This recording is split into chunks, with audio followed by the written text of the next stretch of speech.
In this news roundup of a week for March 1st, 2024, President Macron from France says that it's not out of the question that NATO troops could go to Ukraine, as Moldova worries that it might be the next target for Russia. Democrats in the United States have revealed the scenario under which they could become election deniers if Donald Trump were to regain the White House, and the cocoa industry is under massive pressure for structural problems, why the price of chocolate is going to head massively upwards for some time to come. And no, in spite of what some might have you believe, it's not because of climate change. This week, French President Macron caused something of a stir when he floated the possibility that Western troops would be sent to Ukraine. The remarks came after a leaders' conference on support for Ukraine. Macron noted that there was currently no consensus for sending ground troops to Ukraine, but he said nothing was excluded. The suggestion that it was even being considered as an option was news to plenty of people, and Macron's comments were quickly jumped upon by a great height by other NATO members, including the US, the UK and Germany. So, for example, German Chancellor Olaf Scholz said that Western governments had agreed there would be no ground troops, no soldiers on Ukrainian soil who are sent there from European states or NATO states. Website Politico quoted French officials as saying that Macron's words were meant to galvanise Western powers and ignite debate, while sending a strong strategic message to the Russians to say, don't do anything stupid. Well, rather than doing that, the episode once again shone a spotlight onto splits and disagreements within the alliance, to Moscow's obvious delight. Chairman of the State Duma, Vyacheslav Volodin, said that Macron's comments had horrified the residents of his own country and the leaders of a number of European states, which was one of the most factually accurate statements attributed to official sources in Moscow in recent years. And of course, it gave President Putin the opportunity to reiterate his usual message that NATO just wants to destroy Russia, taking the opportunity to compare Macron to Napoleon, who famously had something of a misadventure of his own when it came to Russia. This notion was underlined once again with the threat of nuclear escalation if such a NATO move was to take place. And it was all quite topical, as the Russian Defence Playbook, an older version of it anyway, was leaked to the Financial Times this week. It showed how low the military threshold was for the move towards the use of tactical nuclear weapons, and it wargamed what Russia feared at the time, which was actually an invasion of Russian territories in the east by China. The scenarios were written by Russian officers between 2008 and 2014 and showed Moscow's long-standing mistrust as to China's intentions, right up to the point where Putin and Xi Jinping started forging their current partnership. At that time, they envisaged actions such as China paying fake protesters to clash with police in far eastern Russia, then sending saboteurs to covertly attack Russian security infrastructure.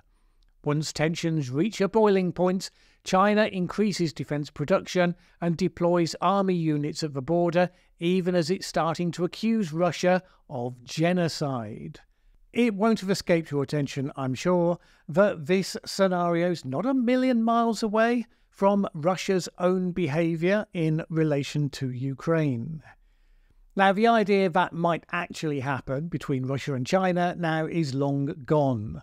The strategic importance of the Russia-China partnership has moved into significantly more important territory in the years since those scenarios were imagined.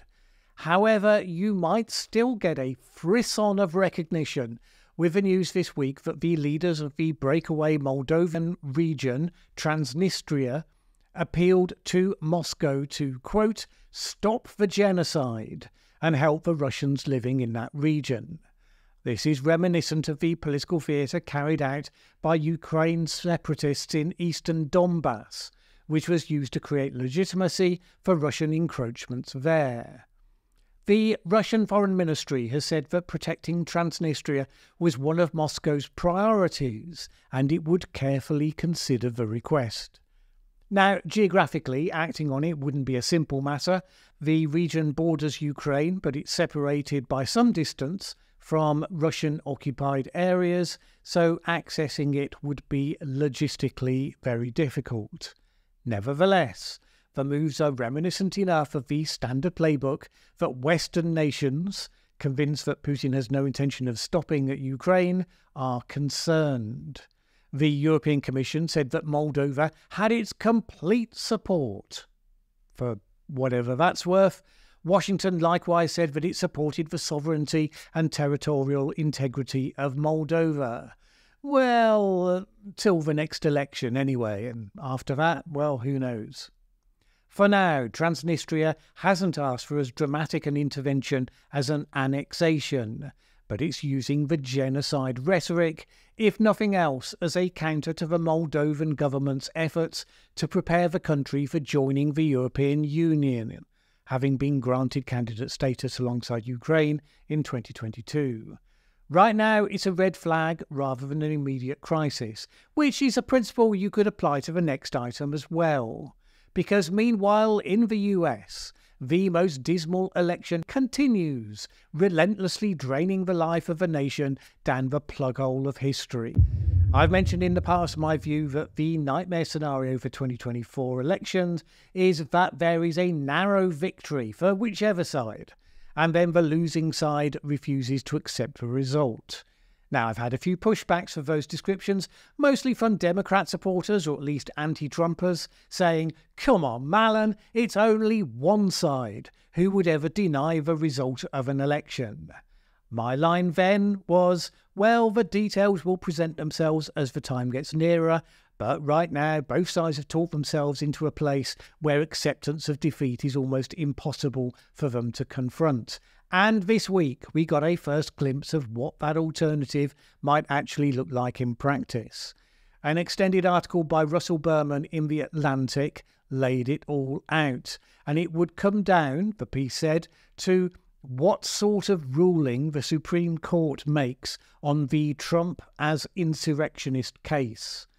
It is already highly likely that the court won't agree to let a single state, Colorado in this case, to kick a candidate off the ballot on the grounds that they believe him to be an insurrectionist and therefore barred from standing under the Constitution.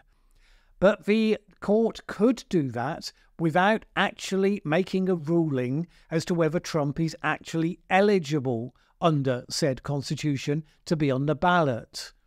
If they don't do that, the reasoning goes, then it is still absolutely certain in the minds of a number of Democrats that Trump really should not be eligible.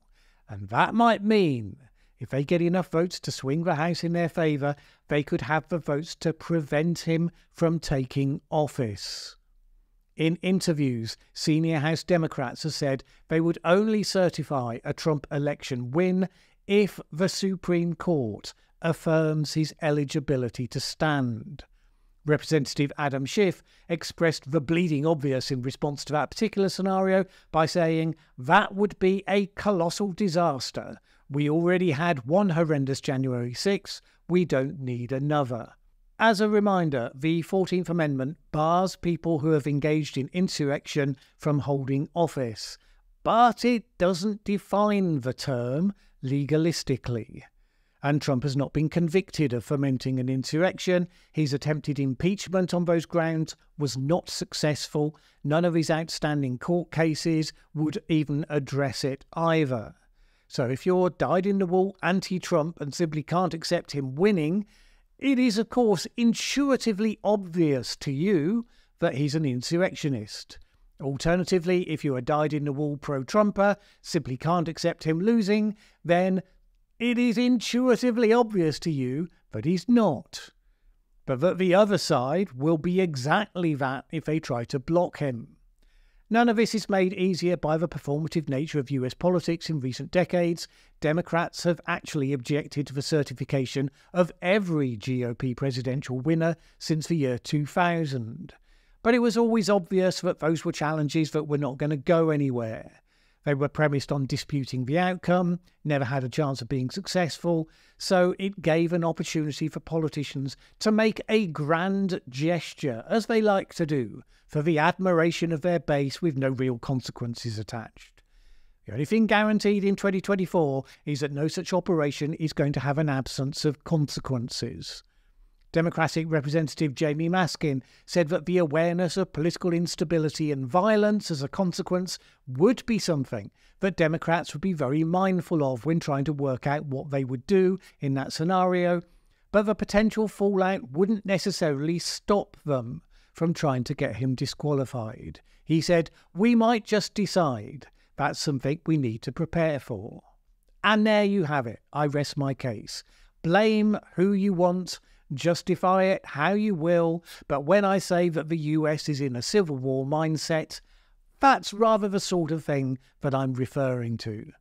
Now look, there are still probably dozens of off-ramps still ahead that America could choose to take, but there are dozens of those that are now behind us and weren't taken. This one at least may be avoided. A trio of legal scholars filed an amicus brief to the Supreme Court, explicitly warning the justices of this potential outcome and arguing therefore that it was in the national interest that a clear ruling should be made. Hopefully that will be something that they at least will pay heed to. Now, in case all of that makes you feel like you could do with a heavy dose of comfort eating, well, your options there might be getting more constrained as well. If you're a fan of chocolate, or you're a human being, but I repeat myself, you might be concerned to hear that prices for the food of the gods is about to spiral out of sight in a supermarket near you. Javier Blas, the author of The World for Sale, explained what was coming this week on a somewhat viral Twitter thread. The price of the commodity cocoa has more than doubled in the last year, mimicking in many ways a similar spike that happened back in 1977. But this time, Blas said, there are underlying problems that are not going to easily go away. So here's the thing. For most of the last 50 years, cocoa has been known as the poor man's crop. It's produced mostly by smallholders because any commercial plantations would be attracted to crops with higher prices attached to them. The poor smallholders end up growing the cocoa pods and making just enough to subsist. And while subsist they do, and they have, mostly they don't get enough of a surplus to reinvest in their operations. And the economics of growing cocoa hasn't attracted new production since the Ivory Coast stopped incentivizing small farmers to plant it 25 years ago. And that's the key, says Blas, because the cocoa trees are getting older, as indeed we all are, which means they become less productive and more susceptible to years of bad weather and disease. As indeed we all do. For example, following heavy rains last year, swollen shoot virus and black pod disease swept across the most productive parts of Africa. Sooner or later, that becomes impossible to ignore, and it seems like that moment might be 2024. For the third consecutive season, global demand for chocolate is going to be significantly above production. And there's nowhere to go with that. Production has dropped. Over recent decade, demand has doubled. This graph shows the anticipated shortfall, which is massive on a historical scale based on interviews with cocoa traders. Likely to be a deficit of 300 to 500,000 tonnes short of demand. What's happening in commodities today will be coming to a supermarket near to you tomorrow, or possibly today, depending when you're watching this video. The corporate giants who deliver chocolatey goodness to humanity are extremely aware of what's coming. Cocoa stockpiles have been falling, and the industry is soon going to be running on empty. Writing in Bloomsburg, Blas quoted Michelle Buck, the chief executive of Hershey, which might be stretching the definition of chocolate a bit, but anyway, who said, "We will be using every tool in our toolbox, including price, as a way to manage for business." I expect that will also include that shrinkflation thing that Joe Biden is so excited about. The thing is, none of this is news. People have been talking about this looming problem for decades, but as we know, humans are quite capable of ignoring problems while they steadily get worse. The chocolate companies have made good profits thanks to the producers getting paid so little. Governments have taxed those producers heavily as well, and during the good times, there was a glut of cocoa being produced that kept the prices affordable for consumers. Of course, some cocoa producers are now seeing the best prices for their crop that they've ever seen, but many others, such as those in West Africa, have fixed prices supported by the government, which is a boon during the low times, but they only get those same prices, not the higher ones, when the circumstances are the other way. Current wholesale prices are 250% higher than Ghana's farm gate price in 2023. So many of those producers are not seeing the benefits even now, and hence have little incentive to do what needs to be done.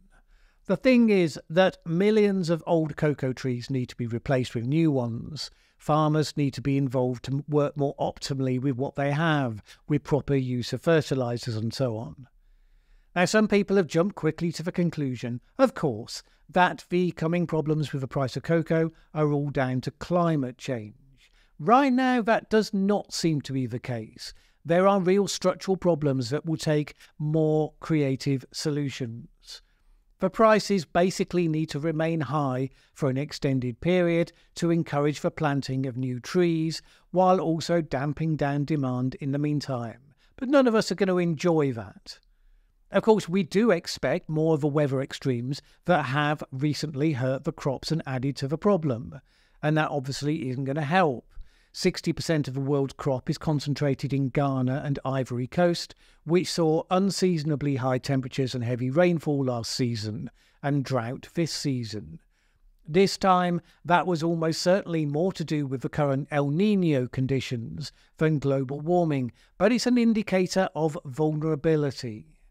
Also not helped by the fact that hedge funds have piled into the cocoa market in the last few months, exacerbating the surge in prices for fun but mostly profit. Speculative traders have bought up $8.7 billion in cocoa futures contracts across London and New York, making the pretty safe bet that prices were about to rise.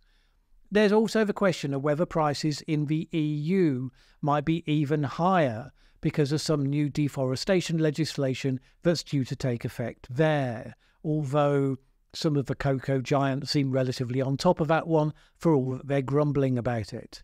It is the economics of poverty and scale that's really going to be making you wince when you buy chocolate in the coming few years, for you might like to know. All right, that's all for this week. My thanks as always to people who support this channel on Patreon. Without their support, then these videos would not be possible. If you would like to add yours, please head on over to patreon.com/Mallen Baker. It is always appreciated. There are other ways to help the channel in the video description below. Either way, have a great week. See you next time.